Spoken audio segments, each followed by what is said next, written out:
گھر کو نا گھر بنانے کے لیے دل میں گھر کرنا پڑے گا. شکایتیں کرنے سے نہیں، پرابلم سولونگ کرنے سے مسائل کے حل نکلتے ہیں. یہ تو سب کو ہی پتہ ہے کہ گھریلو زندگی کو خوشگوار رکھنا کتنا ضروری ہے. لیکن یہ کریں کیسے، یہ جاننے کے لیے نا کچھ چیزوں کو مد نظر رکھنا بڑا ضروری ہے.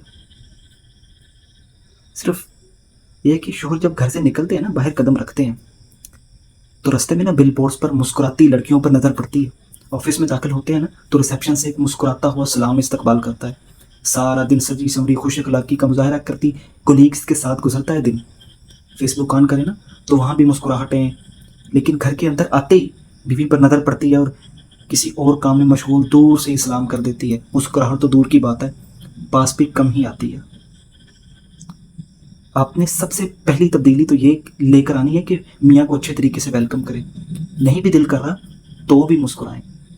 دوسری چیز یہ کہ شوہر کے آنے سے نا 10 منٹ پہلے خود کو تھوڑا فریش کر لیں، اس کے لیے تیار ہوں. یہ مسالے اور لہسن کے تڑکے کی بو اپنے سے دور کر لیں. خود کو کچھ بنا سنوار لیں، کم از کم اتنا جتنا باہر جاتے ہوئے خود کو سنوار لیتی ہیں. تو مسکرانا آسان ہو جائے گا آپ کے لیے. بہت پہلے کسی نے کہا تھا کہ بیوی کو محبت اور شوہر کو عزت چاہیے ہوتی ہے. یہ ملتی رہے نا تو شادی شدہ زندگی خوشگوار گزرتی ہے. مجھے یہ لگتا ہے کہ دونوں کو دونوں ہی چیزیں چاہیے. بیوی کو بھی عزت ملنی چاہیے، شوہر سے محبت کا اظہار بھی ہونا چاہیے. دوسرے کو بدلنا کیونکہ ہمارے اختیار میں نہیں ہے، لہٰذا فی الحال سارا فوکس اپنی ذات پر کریں. شوہر کو عزت بھی دیں اور محبت بھی. اس کو کھانا دے دینا، کپڑے استری کر دینا ہی کافی نہیں. آگے بڑھ کے اور کھل کر محبت کا اظہار کرنا اس سے زیادہ ضروری ہے. یہ تو تھے فوری کرنے والے آسان کام. اب آئیں کچھ ایسی عادتوں کی طرف جن سے نا شوہر سخت کوفت کھاتے ہیں اور عورتیں بالکل باز آتی نہیں ہیں ان کاموں سے. سب سے پہلی بات تو یہ کہ ہر وقت تانے نہ دیا کریں. چھوٹی موٹی باتوں کو جانے دیں. ہر بات پر محاذ کھڑا کرنے کی ضرورت نہیں ہے. ہاں، جو ضروری ہو اس پر بے تکان بولنے سے پہلے نا دماغ میں سوچ لیں کہ اب مسئلے پر مجھے میاں سے بات کرنی کیسے ہے، کیا کہنا ہے. الفاظ بھی سوچ لیں پھر بات کریں.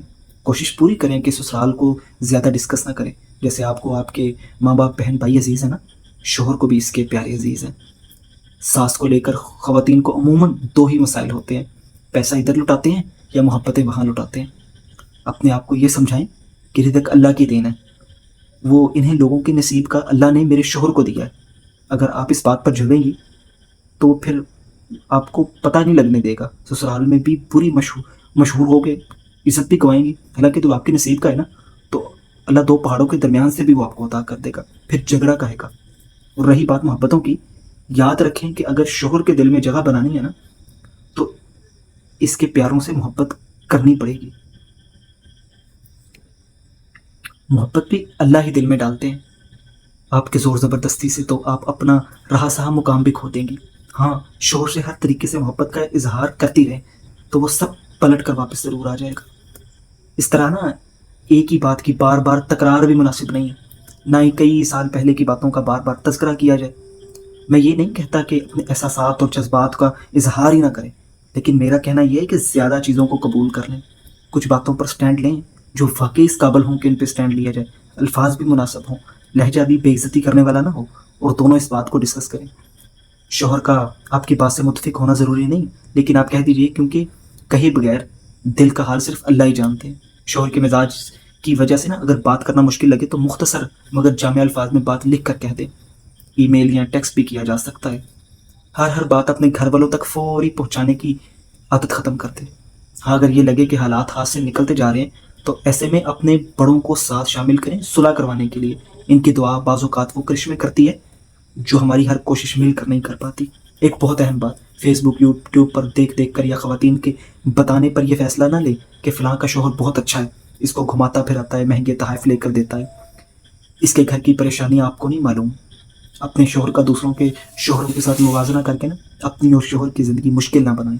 عین ممکن ہے کہ اس کا شوہر گھر میں کام میں کوئی مدد ہی نہ کرتا ہو، وہ کماتی بھی ہو خود ہو، اس کو میکے والوں سے نام ملنے دیتا ہو، چھوٹی چھوٹی بات پر بے عزت کر دیتا ہو. لیکن آپ یہ سب باتیں مخفی ہوں، چھپی ہوں تو خود کا موازنہ نہ کریں اور بار بار جتائیں نہ. اس کے علاوہ یہ کہ کھلے دل سے صدقہ کیا کریں. دعاؤں کی قبولیت کے اوقات میں زیادہ سے زیادہ دعائیں کیا کریں. اور کیونکہ میاں بیوی کے درمیان جھگڑا کروانا شیطان کا پسندیدہ کام ہے، تو شیطان کو بھگانے کے لیے نا سورہ بقرہ کی آخری 2 آیات جو ہیں اس کو روٹین بنا لیں. کیونکہ حدیث میں آتا ہے کہ جس گھر میں سورہ بقرہ پڑھی جائے وہاں سے شیطان بھاگ جاتا ہے. میری دعا ہے کہ ہر گھر میں میاں بیوی کے دل میں نا ایک دوسرے کے لیے اتنی محبت اور عزت ہو اور یہ تعلق اس قدر مضبوط ہو کہ شیطان کی ہر ضرب خالی جائے. آمین.